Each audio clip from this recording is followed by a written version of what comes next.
Kota udah padat, lah ada pembangunan gedung. Gak bahaya tak? Hmm.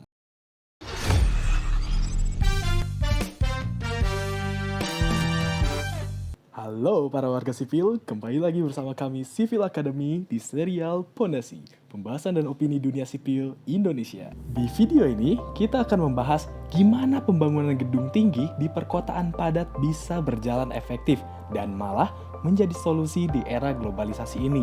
Walaupun banyak tantangan, tapi dengan metode yang tepat, hal tersebut bukan masalah. Oke, langsung saja kita masuk ke pembahasannya. Membangun di tengah kota padat bukan cuma soal beton dan baja, tapi juga soal ruang, waktu, dan lingkungan sekitar.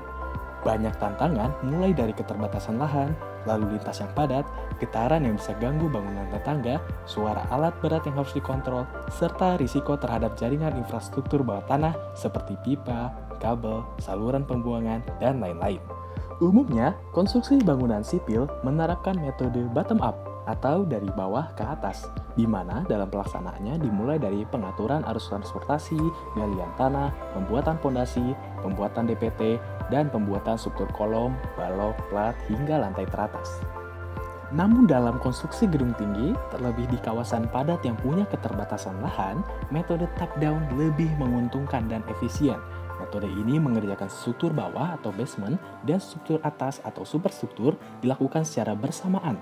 Urutan pekerjaannya meliputi 1. Pemasangan diaphragm wall yang dipasang di sekeliling area basement sebelum galian sehingga menahan tanah agar tidak longsor ke area sekitar, terutama yang ada pipa atau kabel. 2. Tiang pondasi menggunakan pondasi bor pile yang cocok karena bor pile dibor secara rotasi jadi tidak menimbulkan getaran dan suara keras. 3. Plat lantai dasar dicor di atas tanah dengan menyisakan lubang-lubang akses untuk penggalian. Yang keempat, ada pengerjaan simultan, meliputi konstruksi ke atas superstruktur, di mana konstruksi struktur atas seperti lantai 1, 2, 3, dan seterusnya dimulai secara normal di atas plat lantai dasar.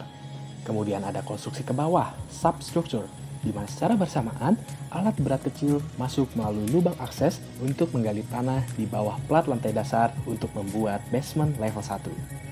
Lalu yang kelima, di mana lantai basement berikutnya setelah penggalian basement level 1 selesai, plat lantainya dicor. Proses ini diulang terus ke bawah hingga level basement terdalam tercapai.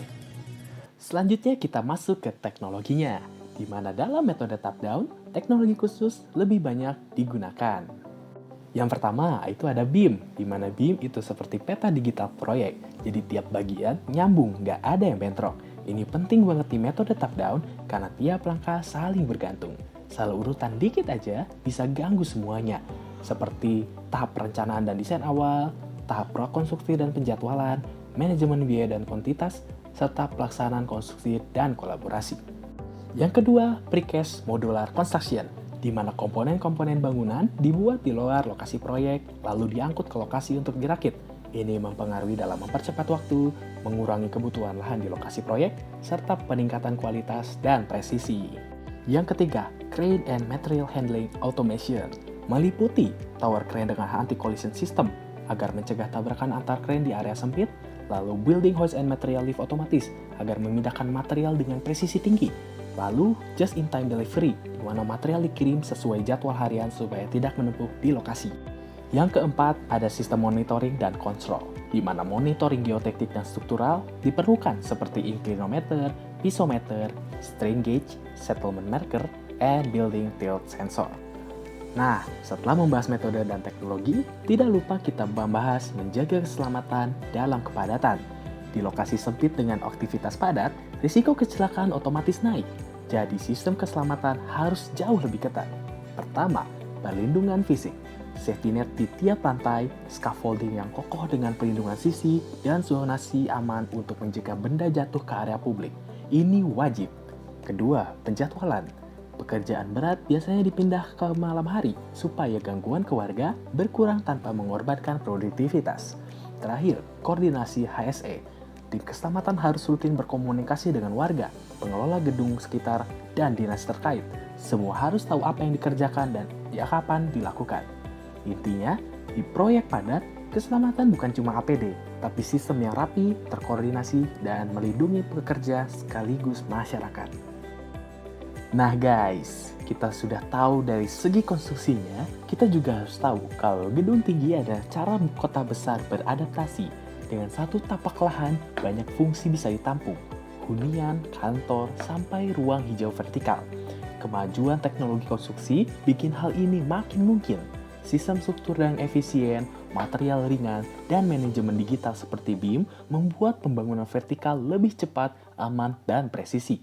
Di era green building, gedung tinggi juga punya misi baru, ramah lingkungan.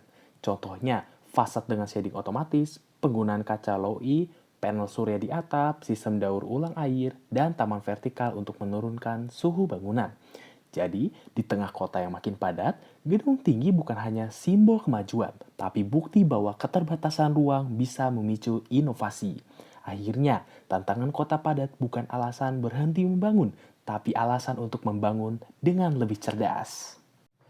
Jadi seperti itu dulu pembahasan di serial Pondasi kali ini. Terima kasih sudah menonton. Jangan lupa like, komen, dan subscribe untuk konten menarik lainnya seputar teknologi dan teknik sipil. Sampai jumpa.